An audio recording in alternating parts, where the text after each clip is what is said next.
Totoo ba yung kumakalat na balitang nandito raw si Uzumaki Naruto at nagnanakaw sa mga taong bayan?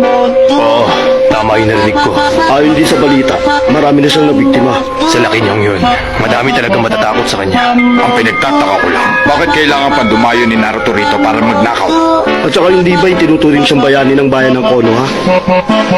Hindi ko alam ang buong katotohanan. Pero may mga nagsasabing itinuturing na rin siyang kriminal ngayon.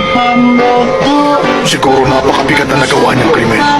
Kung isa nga siyang kriminal, pinaghanap na rin siya ngayon ng Konoha. At kapag nahuli natin siya, sigurado kung bibigyan tayo ng napakalaking pabuya. Pero kaya ba natin siyang hulihin? Tandaan nyo, si Naruto ang pinag-uusapan.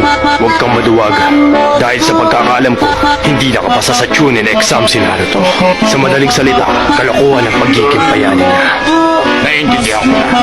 Kung ganon, malapit na pala tayo makahawak ng napakalaki pamilya. Tama ba ako? Narinig akong kwento tungkol sa bayan na to bago tayo dumaong. May mga impostor daw na nagpapakita rito. Impostor ka ano? Anong klaseng impostor naman yun?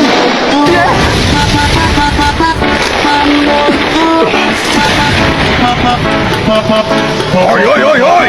Wala akong balak na saktan kayo dahil wala kayong kasalanan. Pinagtagpo lang tayo ng kapalaran. Ibigay niyo na sa akin ang mga dala niyo para kaawaan ko kayo. Sino kaya ang namulag na to? Ang forehead protector na yan. Tamang nasa isip mo. Dahil ako ang dakilang ninja na tumalo sa pangkat ng Akatsuki. Ang nag-iisang bayani ng Konoha, ang sikat na ninja si Uzumaki Naruto.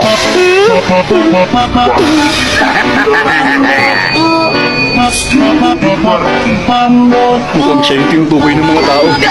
Siya po ba yung impostor na sinasabi niyo kanina sa amin? Malakas ang kutob ko eh. Siya pala si Naruto?